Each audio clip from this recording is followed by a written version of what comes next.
तिहाड़ में साजिश और बिहार में मर्डर। यह कहानी है दो गुटों के बीच छिड़ी खतरनाक गैंग वॉर की। यह कहानी है बिहार पुलिस की नींद उड़ाने वाले दो हत्याकांड की। पहली हत्या करीब 26 महीने पहले हुई थी और दूसरी हत्या सिर्फ 2 दिन पहले। और इन दोनों हत्याओं के बीच रंजिश, साजिश और सुपारी किलिंग का एक ऐसा खौफनाक सच सामने आया है जिसने सारे शहर में फैला दी है सनसनी। 26 महीने पहले बिहार के कुख्यात गैंगस्टर संतोष झा का मर्डर। 26 महीने बाद बाहुबली नेता श्री नारायण सिंह की हत्या। श्री नारायण सिंह और संतोष झा की हत्या का साल, महीना और वक्त अलग अलग था। दोनों ही हत्याओं के लिए जगह भी अलग अलग मुकर्रर की गई थी, लेकिन दोनों मर्डर एक ही अंदाज में हुए थे। दोनों ही लोगों को भाड़े के हत्यारों यानी कि सुपारी किलर्स ने उतारा था मौत के घाट।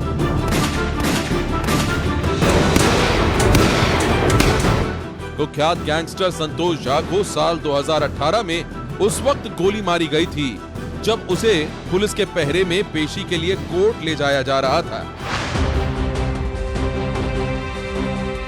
और बाहुबली नेता श्री नारायण सिंह को उस वक्त गोली मारी गई जब 24 अक्टूबर 2020 को वो बिहार के शिवहर इलाके में चुनाव प्रचार कर रहे थे। मैं इस वक्त शिवहर में मौजूद हूं और आपको बता दें कि शनिवार को एक प्रत्याशी जो कि शिवहर विधानसभा सीट से चुनावी मैदान में उतरे हैं, वो गांव में जन समर्थन मांगने जाते हैं और उनकी हत्या कर दी जाती है। सबसे पहले घटनास्थल की तस्वीर आप देख रहे हैं, कैमरे के जरिए आप देखकर समझिए कि श्री नारायण सिंह जिस प्रत्याशी का नाम था, उनकी आपराधिक छवि थी। दर्जनों संगीन आपराधिक मामले उन पर दर्ज थे। शनिवार को देर शाम तकरीबन 7 बजे जब वो जनसमर्थन के लिए हाथीसाल गांव पहुंचे, जहां पर मैं इस वक्त मौजूद हूं, हाथीसाल गांव में कुछ हथियार लैश अपराधी लोग आते हैं और उनको गोली मार देते हैं।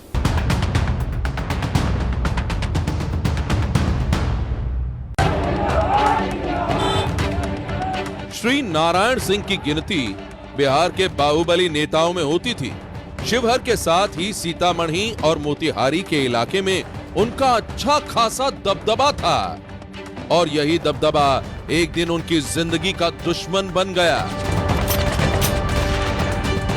शिवहर पुलिस के मुताबिक श्री नारायण सिंह की हत्या के पीछे भी वर्चस्व की लड़ाई थी, लेकिन उस लड़ाई का मकसद सिर्फ राजनीति में नहीं बल्कि गुनाह की दुनिया में वर्चस्व कायम करना था। यह खुलासा किया है उस सुपारी किलर ने जिसे बिहार पुलिस ने श्री नारायण सिंह की हत्या के आरोप में गिरफ्तार किया है। यही काम करना था, ये श्री नारायण सिंह को मारना था। क्यों मारना था? क्या कुछ बताया? जी, संतोष झा का बदला लेना था। कैमरे के सामने इकबाले जुर्म कर रहे इस नकाबपोश का नाम नीरज पाठक उर्फ चाइनीज है।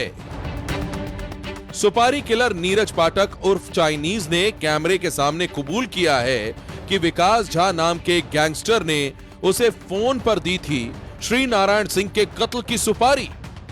अपने फोन से मुझे बात करवाया, पहले बात कर भैया से। मतलब कौन भैया? तो विकास भैया। मतलब हेलो वगैरह की हाल, तो मतलब भैया प्रणाम। तो खुशी रह के हाल, तो मतलब भैया ठीक है। तो काम करे के मतलब कौन काम भैया? तो किशन सब समझा दे, तो तोरा खाली किशन के साथ जाए के, जैसे जैसे किशन कहते वैसे वैसे काम करेगा। बोला भाई मुझे सामान चलाने नहीं आता है। तो किशन ने मुझे हथियार चलाना सिखाया, वो अपने गांव में गैड़ा मानी चौक में। वहाँ से 2 दिन गए, पहले कट्टा चलाए, फिर आ गए घर पे, फिर 2 दिन बाद गए तो 7 का पिस्टल चलाना सिखाया। हम आपको बता दें कि सुपारी किलर नीरज उर्फ चाइनीज ने अपने बयान में जिस गैंगस्टर का जिक्र किया है उसका पूरा नाम है विकास झा उर्फ कालिया। बिहार का नामी बदमाश विकास झा उर्फ कालिया। आप ये जानकर हैरान रह जाएंगे कि विकास झा उर्फ कालिया काफी वक्त से दिल्ली की तिहाड़ जेल में बंद है और बिहार पुलिस के मुताबिक उस गैंगस्टर ने तिहाड़ जेल में ही तैयार किया था श्री नारायण सिंह के मर्डर का प्लॉट। तिहाड़ से ही उसने फोन पर सुपारी किलर का इंतजाम किया था और तिहाड़ जेल से ही उसने सुपारी किलर को समझा दी थी बाहुबली नेता श्री नारायण सिंह के मर्डर की पूरी प्लानिंग। इनके पूरा जो ये नेटवर्क सेट कर रहा है अभी ये तिहाड़ जेल से ऑपरेट करता है और वहाँ पर किसी प्रकार से इसे व्हाट्सएप कॉल, मुख्य रूप से ये लोग व्हाट्सएप कॉल आजकल यूज़ करता है। संतोष झा का वो मेन शूटर रहा है और संतोष झा के मृत्यु के पश्चात, उसकी हत्या के पश्चात ये संतोष झा का गिरोह का प्रमुख बन चुका है और ये अपनी हैसियत धीरे धीरे और बढ़ाना चाहता है।